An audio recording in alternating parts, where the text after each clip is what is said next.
You are not alive by accident. You are not breathing by coincidence. And you didn't wake up today because your alarm clock worked. You woke up because God still has a purpose attached to your name. And until that purpose is fulfilled, life cannot dismiss you. There are seasons where everything seems unfair, confusing, heavy, slow, and painful, but that doesn't mean nothing is happening. What you call stuck is often God's way of saying, hold on, I'm building something greater than what you imagine. Somebody in this room is one prayer away, one act of faith away, one step of obedience away from a breakthrough that will make every tear make sense. There are moments in life when it feels like everyone is passing you by, succeeding faster than you, getting opportunities you have been praying for, and you start questioning whether God even hears you. You begin to wonder why things seem easy for others while your life feels like a constant uphill battle. You start thinking maybe the blessing has expired, maybe you are not worthy, or maybe God changed his mind. Delay has a way of twisting your thoughts and making you doubt what God has spoken over your life. But delay is often the greatest sign that something bigger is being prepared. Delay is not a punishment, it's a preparation. God will never place a blessing into unprepared hands because unprepared hands turn blessings into burdens. You might think you are ready because you desire it so deeply, but God looks at readiness differently. He looks at maturity, discipline, humility, faith, and obedience. If God gave it too early, you might mismanage it, misuse it, or even lose it. The blessing has to match the level of growth. You can't rush what is divine. Every significant promise in the Bible required waiting and preparation. Joseph waited, David waited, Abraham waited, Hannah waited, and even Jesus waited until the appointed time. If God made great people wait, you are not an exception to spiritual development. Waiting is evidence that God thinks highly of you. Sometimes delays are divine protection from unseen harm. What if God stopped you because the job would have crushed you, the relationship would have broken you, or the move would have destroyed you?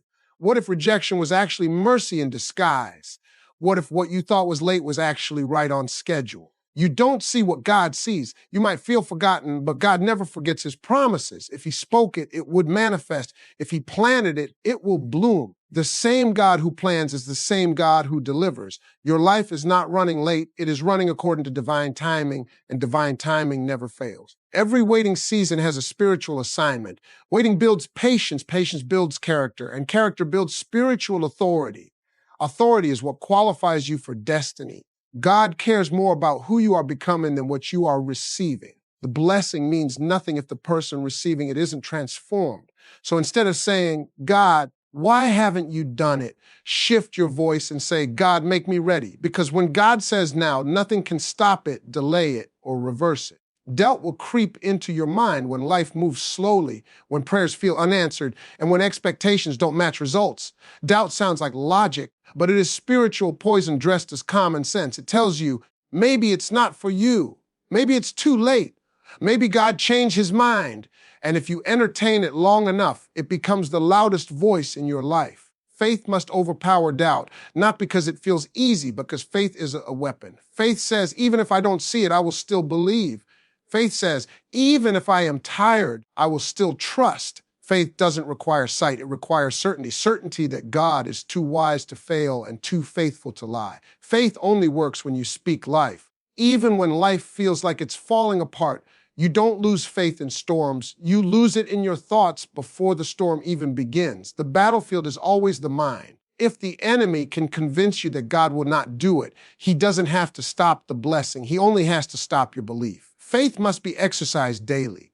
Speak it, declare it, write it, pray it, and walk like it's already yours. Faith is not a feeling that comes automatically. Faith is developed through repetition. The more you feed it, the stronger it gets. The more you starve doubt, the weaker it becomes. When fear whispers, what if? Faith must scream. Even if fear imagines negative outcomes, faith imagines divine outcomes. What you visualize becomes what you pursue, and what you pursue becomes what you attract.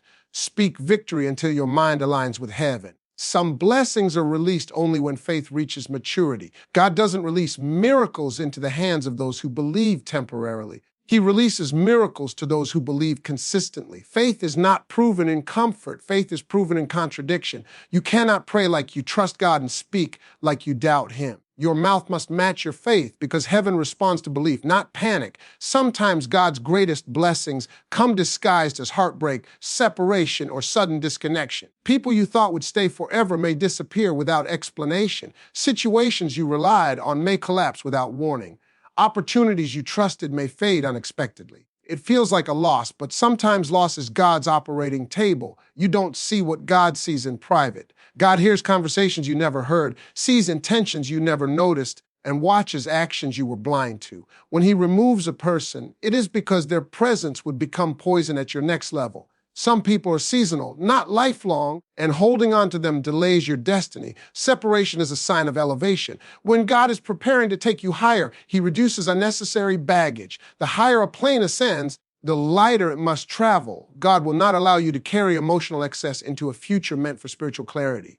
Release does not mean rejection. Release means replacement by divine alignment. You can't pray for destiny and hold on to what blocks it. Some people are spiritually incompatible with your calling. They may not be bad individuals, but they are not assigned to your journey. Growth will always expose who can stay and who must exit. You cannot heal while entertaining what hurts you. You cannot grow while surrounding yourself with the same environment that broke you. God will disrupt your comfort to protect your calling.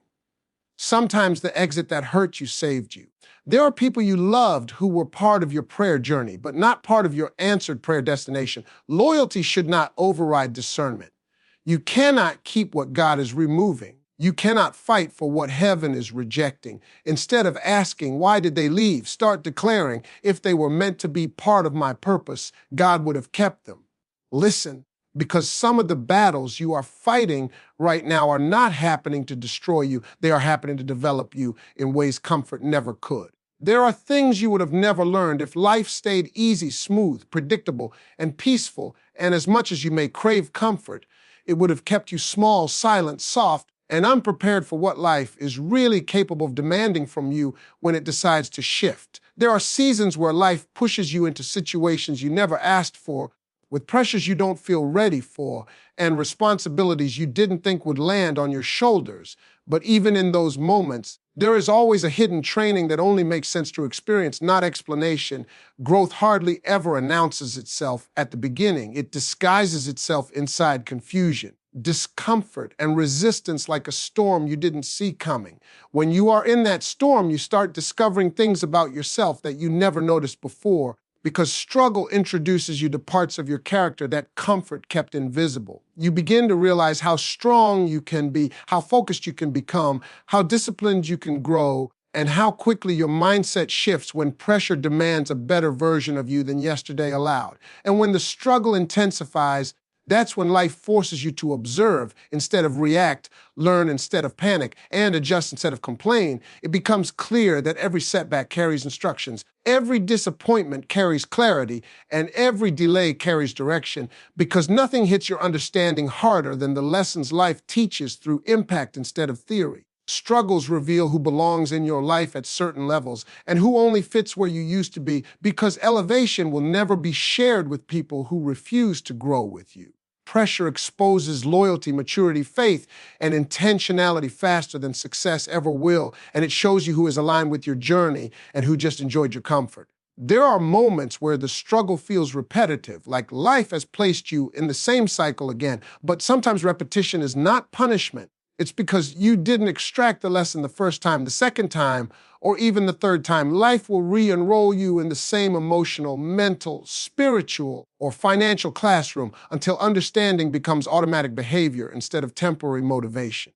And if you pay attention to what the struggle is pointing at rather than what it is taking from you, you start gaining insight that becomes a part of your identity instead of something you only remember in emotional moments. God's timing is never late and it's never early. It's always exactly right, even when it doesn't match your calendar, your plans, or your expectations. There are moments when you are frustrated because it seems like doors are closed, opportunities are missing, and prayers are unanswered. And that's when you have to remind yourself that God is orchestrating things in ways you cannot see yet. The timing you perceive is limited. God's timing is infinite and perfect for your life. Sometimes you want a breakthrough today, but God knows that the breakthrough you are begging for would crush you if it came now. Timing is preparation disguised as delay. You may think you are ready, but readiness isn't only about desire. It's about spiritual, emotional, and mental alignment, and God works on all levels before He releases. If it comes too early, it could do more harm than good, so God waits until every part of you is capable of receiving the blessing and stewarding it properly. There are seasons where doors stay closed, not to punish you, but to protect you from what you cannot handle yet. You might not understand why someone didn't show up, why a job didn't happen, or why a plan didn't work out, but those failures are actually signs that God is maneuvering you into a better situation. The delay doesn't mean denial, it means design. And while you are waiting, life is moving in ways you don't even notice, setting people, circumstances, and opportunities into place. Waiting on God's timing isn't passive, it's intentional. It's not standing still, it's preparing, learning, sharpening, praying, and positioning yourself for when the right time comes. What you do while you wait is what determines how well you will handle the blessing. You can't just pray and expect instant arrival. You must live, act, and grow in the season of preparation, because timing is about what happens inside you as much as outside you. When God finally moves, everything falls into place faster than you ever imagined. Connections you didn't know you needed appear. Opportunities align that you never planned. Doors open simultaneously, and suddenly the pieces of your life that seemed disconnected snap together in unmistakably divine ways. That's why you can't rush it. The right timing is designed to produce maximum impact. There's a difference between God's timing and human timing. Humans rush, humans panic, humans force, and humans settle, but God orchestrates with precision.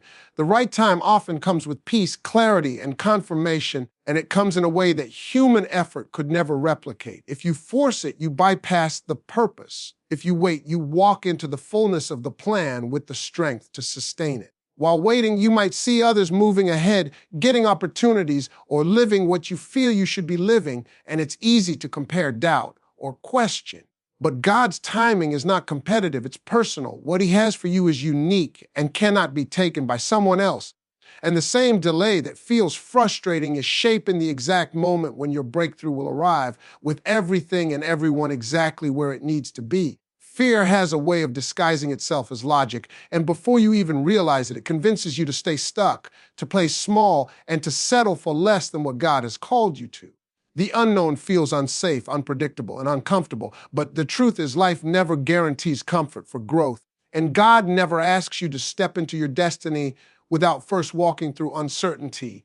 Every unknown you fear is a doorway to something bigger than what you can see right now. You have been holding back because you don't know what's on the other side, and the enemy loves that hesitation. He whispers lies like, what if you fail? What if you are not ready? What if it's too risky? But those questions are designed to paralyze you. Fear is not a signal to stop. Fear is a signal that something important is about to happen, and the higher the fear, the greater the potential on the other side. Think about every time God called someone in the Bible to step into the unknown. Abraham didn't know where the land was. Moses didn't know how Pharaoh would respond. Esther didn't know if her people would survive. David didn't know if Goliath would fall. What they did know was that obedience required courage, and courage required faith that went beyond what they could see, beyond what they could predict, and beyond what felt safe. Fear of the unknown keeps people stuck in jobs that drain them, in relationships that limit them, and in situations that suffocate their purpose.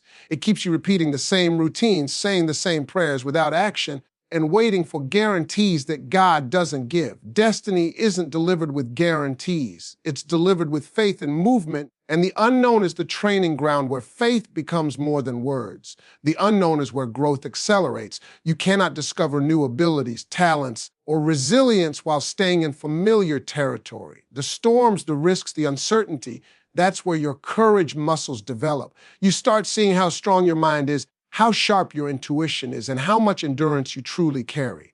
Unknown situations are not meant to scare you. They are meant to prepare you.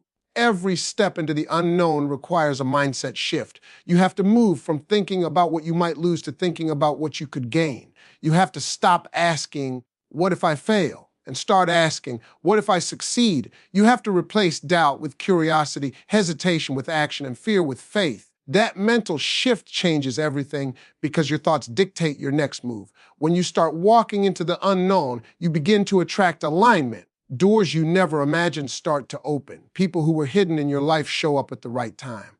Opportunities that seemed impossible suddenly appear. Fear doesn't disappear the moment you move, but it shrinks when faith begins to take action, and every step forward builds momentum that fear cannot stop. Let me tell you something. Talent, skill, and even knowledge can only carry you so far, but spiritual stamina is what keeps you standing when everything around you is trying to knock you down. Life doesn't wait for anyone to be comfortable or ready. The storms come, the delays hit, the opposition rises, and the only thing that keeps you upright is your ability to endure spiritually, mentally, and emotionally without collapsing. Developing spiritual stamina doesn't happen overnight. It's forged in the quiet moments of prayer when no one is watching, in the consistent choices to obey even when it's inconvenient, and in the discipline of holding on to faith when evidence says otherwise. It's not about a single act of courage. It's about repeated acts of faith that stack up over time until they become unshakable strength. Every challenge you face tests more than your physical or mental limits. It tests your spiritual capacity. When doors seem closed, when dreams feel delayed, and when hope feels distant, that's when spiritual stamina reveals itself. It's the power to keep believing when everyone else doubts, the ability to keep praying when answers seem silent, and the courage to keep moving when fear and frustration want to stop you. Spiritual stamina also requires understanding your source of strength. You can't rely solely on your energy, your intellect, or your charisma. Those things fade under pressure. But connecting with God, drawing on His wisdom, and relying on His guidance creates a reservoir of endurance that never runs dry. That reservoir keeps you steady when life's chaos tries to pull you under. Training spiritual stamina is uncomfortable because it pushes you past your natural limits.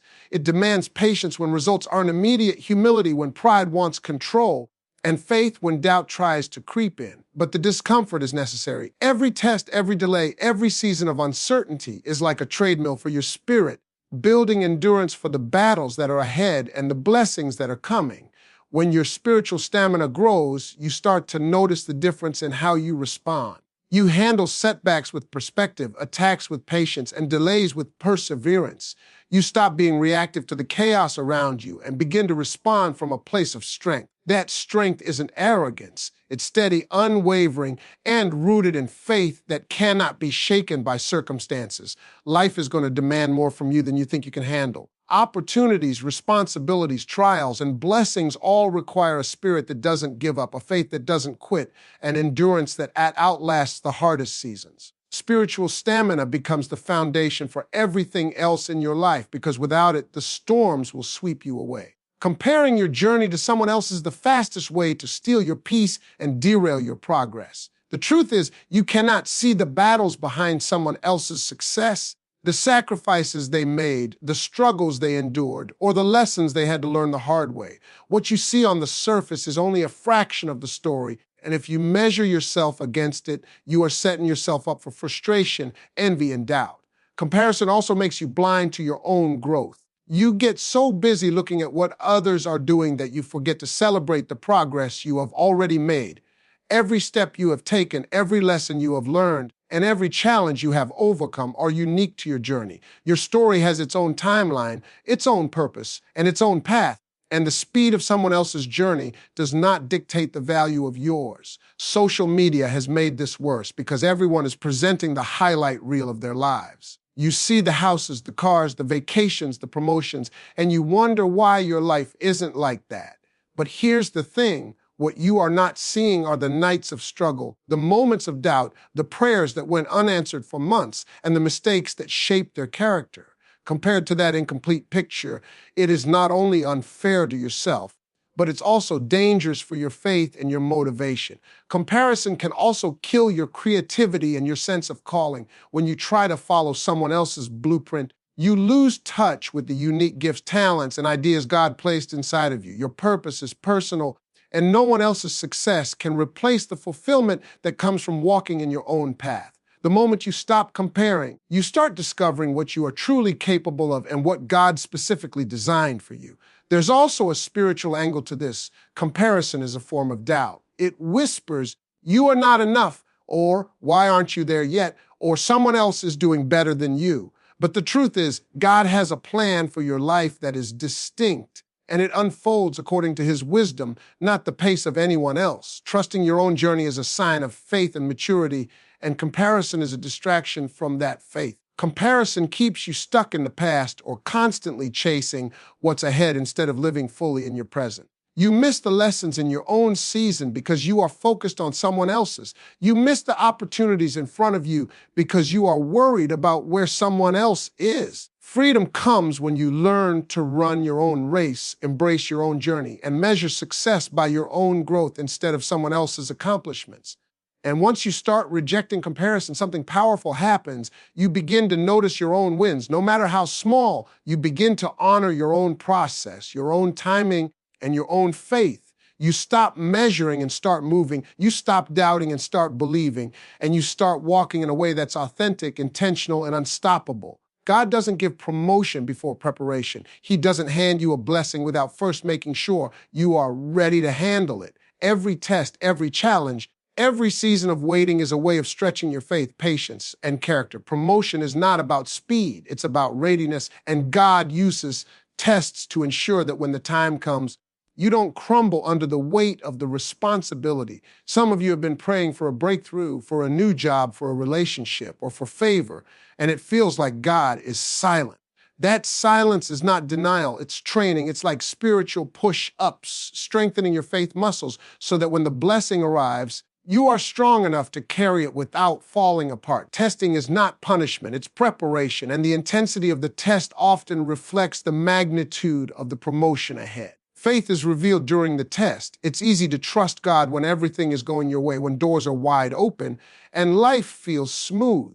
But the real measure of your faith shows when things go wrong, when people disappoint you, when opportunities are delayed, and the circumstances scream impossible. That's the arena where God is checking to see if your trust is rooted in Him or in your comfort, your logic, or your control. Testing exposes weaknesses that could sabotage your promotion if left unaddressed. God allows challenges to surface: impatience, pride, anxiety, fear, and doubt so that you confront them before you are elevated. He is not trying to discourage you. He is trying to refine you. The process is intentional because promotion without preparation can lead to collapse, and He wants your success to last, not just look impressive for a moment. During these seasons, patience becomes your best friend. You learn to wait without whining, to pray without ceasing, to obey without seeing immediate results, and to believe without visible evidence. The test is shaping endurance, and endurance is one of the most valuable tools for anyone about to be promoted. Those who can't handle the waiting,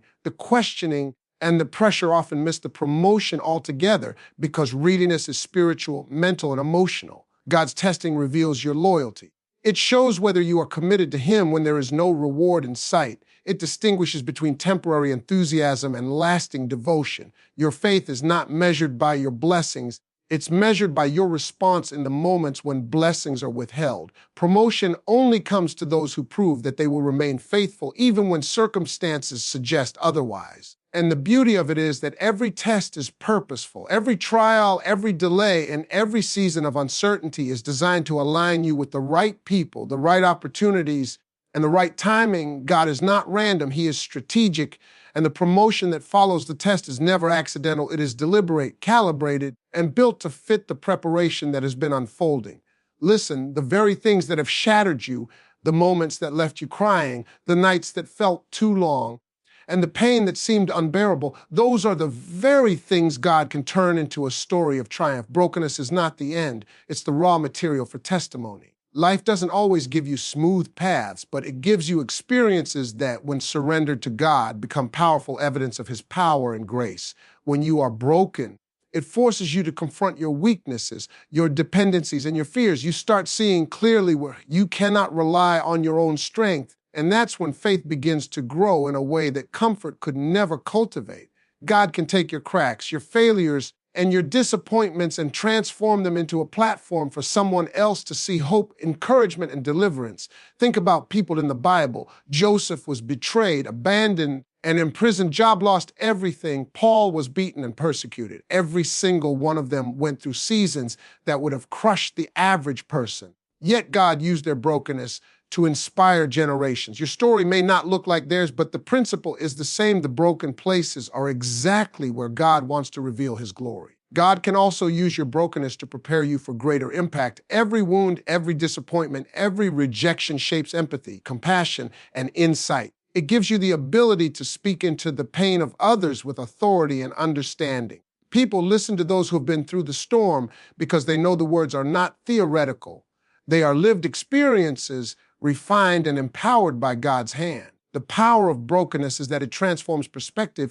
You start to see failures as lessons, setbacks as redirection, and pain as preparation. You realize that the moments you wanted to escape are the moments that were shaping you for influence, leadership, and purpose. Your testimony doesn't come from perfection. It comes from surviving, growing, and trusting through the process. And every scar has a message. And while you are still in the middle of your brokenness, God is at work, weaving threads of your story together, orchestrating encounters, shaping your character, and positioning you for influence. You may not see the full picture, but every heartbreak, every challenge, and every tear is part of a larger narrative that He is writing, one that will resonate far beyond what you can imagine. Your mind and your words are like soil and seed. Whatever you feed them grows. If you let negativity, doubt, or fear take root in your thoughts, it will manifest in your words, and your words will manifest in your life. Protecting your mindset is not optional, it's survival. If your mind is polluted, your decisions get polluted. If your words are careless, your actions get sabotaged. You cannot elevate while your mindset and speech are under attack. Your mind is a battlefield. Every day, thoughts try to creep in. You can't do this. You are not enough. Why bother? And if you allow those lies to settle, they start controlling your life. That's why you must be vigilant.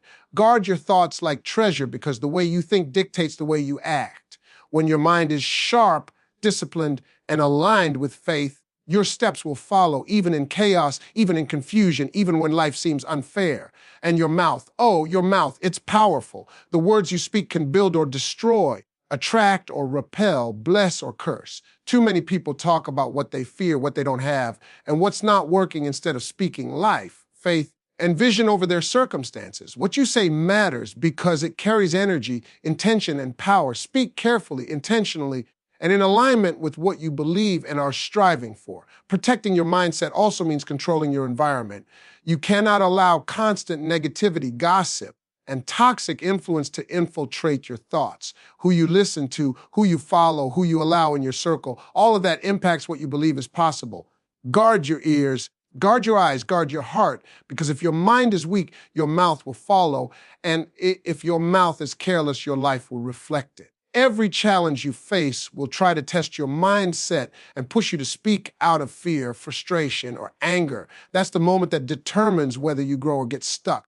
Discipline in thought and speech is not natural, it's intentional. You must pause, evaluate, and respond instead of reacting. What you declare becomes your reality more than what you think. And if your mouth is unguarded, the enemy will use it against you. Protecting your mindset and your mouth also means focusing on what you can control. You cannot control everything that happens, but you can control how you interpret it and how you respond to it. You can choose thoughts that inspire faith, words that bring life, and actions that produce progress. That's how people rise above challenges while others crumble under pressure. And it all starts in your mind and flows through your words. And once your mindset is fortified and your mouth disciplined, something shifts.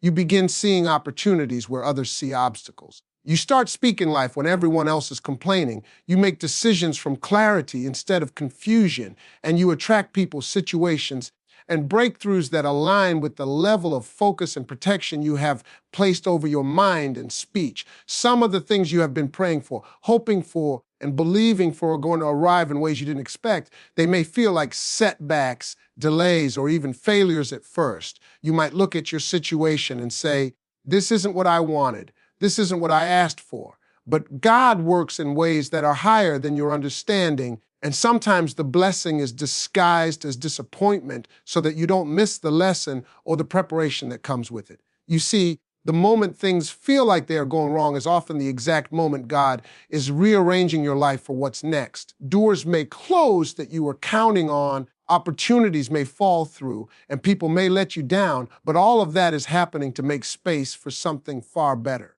Disappointment has a way of clearing the path so that when the blessing arrives, it fits perfectly and works in ways you could never have planned on your own. Disappointment also teaches patience, endurance, and perspective. It stretches your faith and forces you to rely on God instead of your own understanding. When something feels like it's slipping through your fingers, you are learning not to panic, not to force outcomes, and not to settle for less than what God has for you. The discomfort, the frustration, and the confusion are all part of the invisible process that prepares you to receive the blessing fully.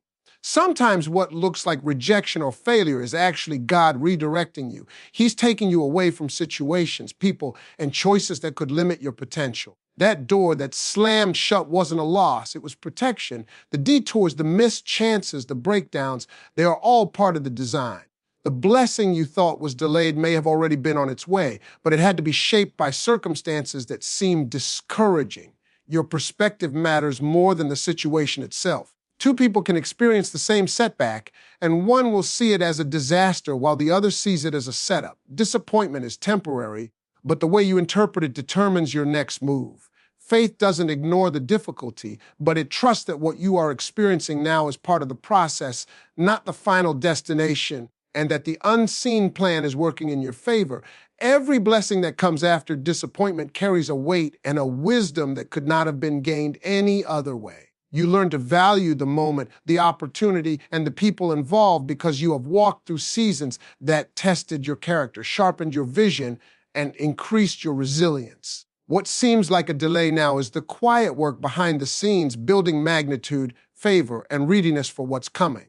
God sometimes allows disappointment to show you what you are capable of surviving, enduring, and overcoming. It exposes your faith, stretches your patience, and teaches you to trust Him even when you don't see the full picture. That tension between what you see and what God is doing is exactly where breakthroughs are born and exactly where your blessing begins to take shape. You cannot pray for breakthroughs, favor, or elevation while you are sitting comfortably doing the same things that got you where you are. Comfort is a trap. It feels safe, familiar, and easy, but it rarely produces growth. Blessings demand movement, effort, and sacrifice, and God cannot release what you are not willing to work for or step into.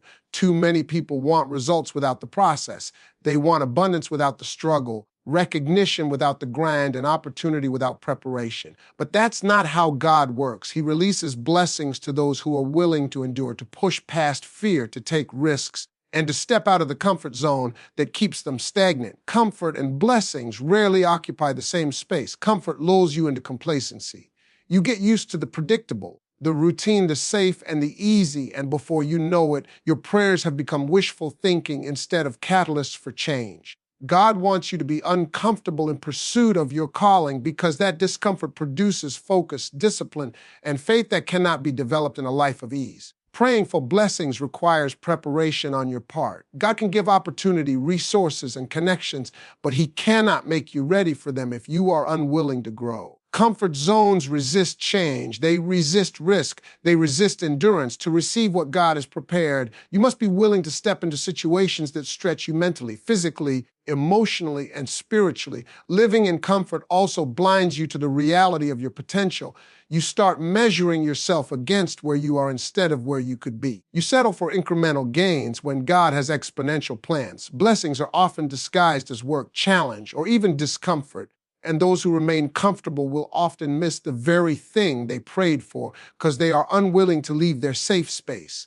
Discomfort tests your faith and reveals your true desire. When you step out, when you push, when you embrace risk, God sees your willingness to grow and to trust Him beyond convenience. That's when doors begin to open, ideas begin to manifest, and favor starts aligning. Blessings do not arrive while you lounge. They arrive when your faith is active, when your hands are working, and when your spirit is fully engaged. Comfort is temporary, and so are the excuses it creates. God wants you to stretch, to rise, and to live in alignment with your purpose, not in alignment with your ease. Every blessing you have prayed for requires participation, persistence, and the courage to leave comfort behind, because a life of waiting in safety will never produce the life God designed for you. The people you spend the most time with will determine the trajectory of your life. Your circle has the power to either lift you closer to your calling or pull you into stagnation. Faith-driven people are the ones who believe in the impossible, who encourage you when fear tries to dominate, and who refuse to accept excuses. They become living examples of what is possible when trust in God is active and unwavering. Being around people with strong faith challenges you to grow. Their confidence, persistence, and perspective push you beyond what you thought you could handle. They inspire, correct, and stretch you without you even realizing it.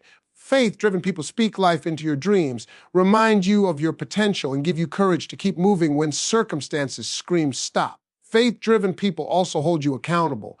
They don't allow complacency to take root. They call you out when your mindset starts slipping, when your words start negative, or when your actions don't align with your prayers. They help you stay consistent, disciplined, and focused on the promises of God rather than the pressures of the world, because they are living proof that faith produces results. And let me tell you, your network can influence your breakthroughs.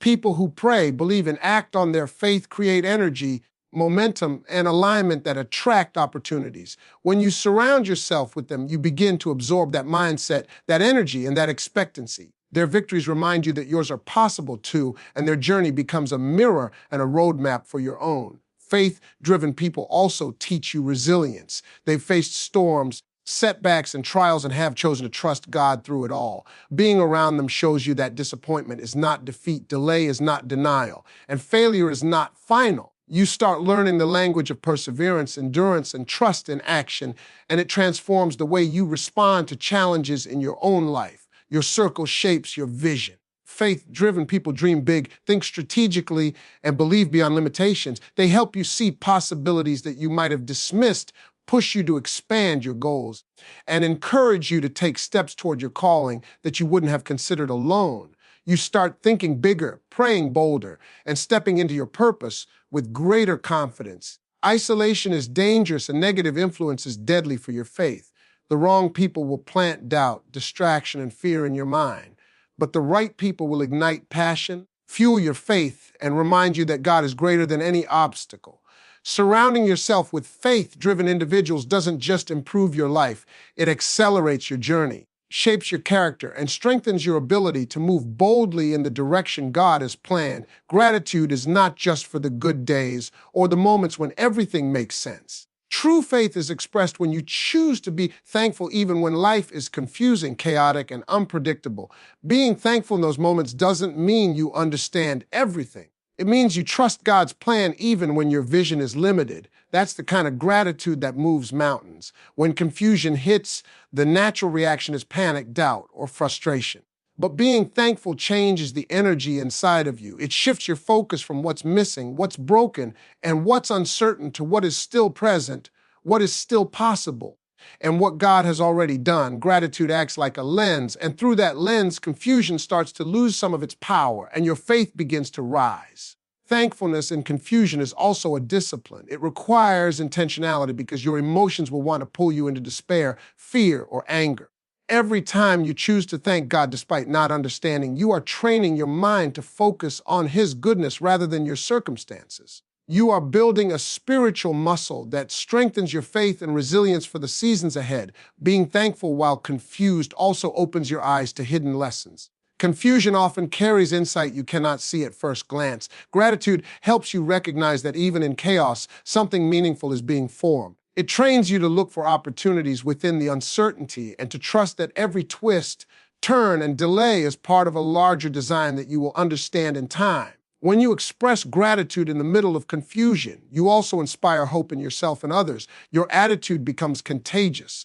People notice when someone can stay composed, positive, and faithful despite uncertainty. That attitude signals faith, strength, and leadership. Gratitude is a declaration that you are not defined by what you don't understand, but by your trust in God's wisdom and timing. Thankfulness transforms your perspective on waiting, setbacks, and unanswered questions. What seems like a dead end may actually be a detour designed for your growth. What looks like a delay may actually be a preparation for a blessing. Gratitude in the middle of confusion trains your eyes to see purpose in every season, every struggle, and every delay, keeping your heart aligned with God instead of your circumstances. And choosing to be thankful even when you don't understand reinforces your faith and trust. It becomes a statement that you believe God is greater than your confusion, wiser than your questions, and stronger than your frustrations. Gratitude in these moments doesn't solve everything. It doesn't make the chaos disappear, but it positions you to receive clarity, guidance, and favor in ways you might never anticipate. Listen, the losses you have experienced, whether it's a relationship, a job, a dream, or an opportunity, they are painful, but they do not define the fullness of your future. God has a plan for your life that is bigger than anything you have lost, and He often allows loss to redirect you toward greater things. The weight of what's gone is heavy, but the promise of what's coming is greater. Loss has a way of making you focus on what instead of what's ahead. It clouds vision, creates doubt, and can trap your mind in regret. But your future is still unfolding, and God's hand is at work behind the scenes. Every setback is a setup for something larger, and the future He has for you cannot be measured by what was taken away or what failed to materialize. When you experience loss, it often forces reflection, growth, and adjustment. You begin to evaluate your priorities, your faith, and your purpose in ways you never would have if everything had gone smoothly. That reflection is preparation, and preparation is the bridge between loss and breakthrough. Your future depends on how you respond to what you lost, not the loss itself. God often uses what you lost to make room for what you are about to gain. Doors close, people leave, and plans collapse, but every removal is intentional. The space left behind is meant for a blessing that could not have fit before. Your future is bigger than the space you feel right now because it is being filled with purpose, direction, and opportunity that aligns perfectly with your calling. Faith is the key to seeing beyond loss. It allows you to envision a future that surpasses what you had before. It transforms disappointment into hope, frustration into focus, and grief into growth. When you trust God's timing and His plan, you start walking toward your future with clarity and courage. Even if the present still feels uncertain and raw, loss strengthens resilience. It builds endurance, teaches patience, and cultivates wisdom. The experience of losing something valuable doesn't just leave scars, it leaves lessons, insights, and strength that make you ready for bigger responsibilities, greater opportunities, and higher levels of blessing. Your future is shaped not just by victories, but by the losses you rise from. The bigger your loss, the bigger your future can be. God never limits your comeback based on what you lost. He measures your future by your faith, your perseverance, and your willingness to step into the next season. What seems like an ending is often the starting point for something far greater, and your focus must shift from the loss behind you to the promise ahead. Listen, restoration doesn't come on your schedule. It comes on God's schedule. You might be frustrated because you have prayed, worked hard, and waited patiently, yet it feels like nothing is happening. But here's the truth. God's timing is perfect, and His method is better than anything you could imagine. What you think should happen quickly, God is carefully preparing so it lasts. Too often, people get impatient and try to force restoration in their own way. They make hasty decisions, jump into opportunities prematurely, or compromise principles just to regain what was lost. But restoration on your terms is temporary, fragile, and incomplete. God's way produces lasting results, blessings that stick, and victories that cannot be taken away because they are anchored in His plan and His wisdom. God restores with precision. He knows what needs to return, what needs to be replaced, and what needs to be refined. Sometimes you don't even realize that not everything you lost should come back exactly as it was. He restores in a way that exceeds what you lost, in ways that elevate you beyond your previous position. That's why trying to control the process only delays the fullness of the blessing. Restoration often requires patience, trust, and obedience. You might be tempted to compare your process with someone else's or to act out of desperation, but God is testing your faith and teaching you endurance. The way He restores is often gradual. It rebuilds, strengthens, and aligns everything so that when it comes together, it functions perfectly and serves your purpose in ways you never anticipated. Sometimes God restores in unexpected ways. The thing you prayed for might return transformed, upgraded, or redirected to a better path. You might see opportunities, relationships, or resources appear in ways that seem surprising or unconventional, but that is His design. What you perceive as delay or deviation is actually divine orchestration, setting up a restoration that is bigger, wiser, and more impactful than anything you could have planned.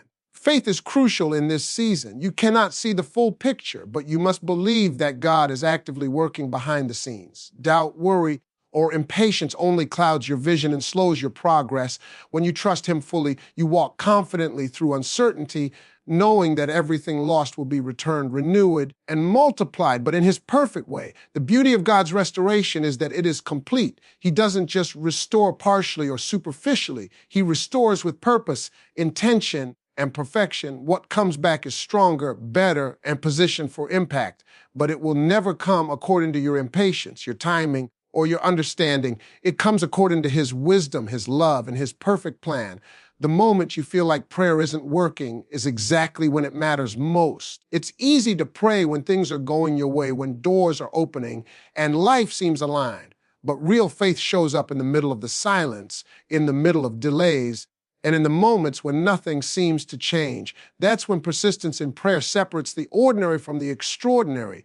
When it feels useless, that's usually when God is at work behind the scenes. The breakthrough isn't always visible immediately. Sometimes every unanswered prayer is setting the stage, arranging circumstances, preparing people, and aligning opportunities for the answer to come in a way you couldn't have orchestrated yourself.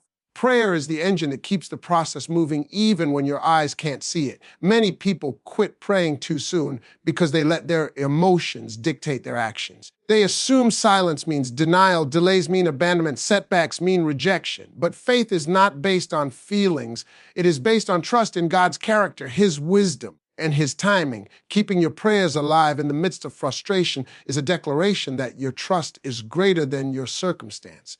Persistence in prayer strengthens your spirit. Every time you continue to pray, even when it feels useless, you are building endurance, shaping faith, and refining patience. You are proving to yourself that you will not be swayed by temporary conditions. That consistency creates alignment with God's will and positions you for answers that are bigger, deeper, and more lasting than anything you could demand. Prayer in the hard moments teaches reliance. It reminds you that you cannot control outcomes and that your strength and understanding are limited. When the answers don't come immediately, you learn to surrender, to trust, and to depend fully on God's timing. That surrender doesn't mean inaction. It means keeping your heart engaged while allowing God to orchestrate the steps you cannot see. Every unanswered prayer carries hidden work. Sometimes it is refining your character. Sometimes it is preparing others. And sometimes it is redirecting circumstances so that the eventual answer is far greater than you imagined. The frustration, the waiting, and the doubt are not wasted. They are the ingredients for the answer that is coming, and keeping your prayers active keeps you in alignment with the process. And when you keep praying, even when it feels useless, you develop spiritual resilience. You start seeing the power of persistence, the strength of faith, and the wisdom of waiting. You learn that God's answers are never random, they are never late, and they are never meaningless. Prayer is not just about asking, it's about positioning your heart, your mind, and your life to receive what He has already planned. You cannot expect to receive the blessings you have been praying for if you are not prepared to handle them. God often allows time, challenges, and tests to prepare you for the very thing you asked for. Prayer opens the door, but preparation ensures you can walk through it without stumbling, without fear, and without squandering the opportunity. Preparation begins in the heart and mind. You have to develop the discipline, focus, and mindset to handle the responsibility that comes with your prayers being answered. Sometimes what you pray for requires a level of maturity, patience, or skill that can only be built through intentional effort. God doesn't just want to give you the blessing. He wants to equip you to maximize it. Every obstacle you face while waiting for your prayer to be answered is actually part of the preparation. The struggles, the delays, the disappointments, they refine your character, sharpen your wisdom, and build resilience. If you ignore preparation, the very blessings you prayed for can become burdens instead of breakthroughs. God wants you to be ready mentally, emotionally, spiritually, and practically. Preparation also involves taking action in alignment with your prayer. Don't just sit back and wait for the answer to fall into your lap. Work, learn, grow, and position yourself in the areas that matter. God works through your efforts, your consistency, and your commitment to the process.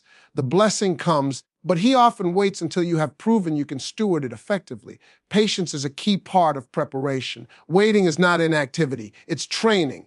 Every day you remain faithful, consistent, and focused, you are preparing your mind and your heart for the breakthrough that is coming. The waiting period is not a punishment. It's the classroom where God teaches lessons that only experience can provide, lessons that are essential for sustaining the blessing. Preparation involves purifying your motives and aligning your desires with God's will. Sometimes we pray for things based on selfish desires, temporary wants, or external pressure. God's preparation process aligns your heart with what is truly best for you. When your prayers are answered, you will receive them in a way that brings purpose, fulfillment, and lasting impact rather than short-lived satisfaction. Preparation does not end when you see the answer approaching. It continues as the blessing is revealed, requiring wisdom, humility, and continued faithfulness. Every step you take while preparing strengthens your ability to honor, steward, and expand the breakthrough that God has been orchestrating, ensuring that your prayer becomes a launch pad for greater things. The moment you start thinking God has reached his limit with your life is the moment you stop seeing the miracles that are already in motion. God is never finished working, never finished blessing, and never finished elevating. Your past victories, your current struggles, and your near misses are not the end of the story. They are chapters in a bigger plan that he is still writing. Believing bigger requires refusing to settle for what's comfortable, predictable, or familiar. It's easy to believe in the things you can see or understand, but faith grows when you stretch beyond what's visible. God's best often exceeds your imagination. And if you shrink your belief to match your doubts, you will never experience the fullness of what he has in store. Faith that believes bigger is fueled by expectation, not by circumstance. Life may be messy. People may have let you down. Doors may have closed and storms may be raging. But the power of God is bigger than all of it. Your belief has to rise above fear, above logic, and above temporary backs, because God is not done shaping, guiding, and positioning you for his purpose. Believing bigger means holding on to vision when the world says it's impossible. People will tell you your dreams are unrealistic, your goals are too far, and your prayers are unheard. But that's when you double down. That's when you declare boldly that your God is bigger than every limitation, every rejection, and every obstacle. Your belief is what bridges the gap between the impossible and the inevitable. Every step you take in faith, every decision rooted in trust, and every act of obedience expands what you can receive. God honors belief. When you stretch your faith, he stretches your opportunities. When you think bigger, he delivers bigger. Settling for small thinking leads to small results, but believing bigger aligns you with the magnitude of what God is preparing. The breakthroughs, the favor, the restoration that surpasses expectation. And the truth is, God is still writing your story, still opening doors, still turning situations around, and still orchestrating outcomes beyond your imagination. The next season, the next opportunity, the next blessing is larger than you can currently see. Belief is the vehicle that carries you into that next level, and the bigger you believe, the more clearly you will recognize the manifestation of God's hand in your life.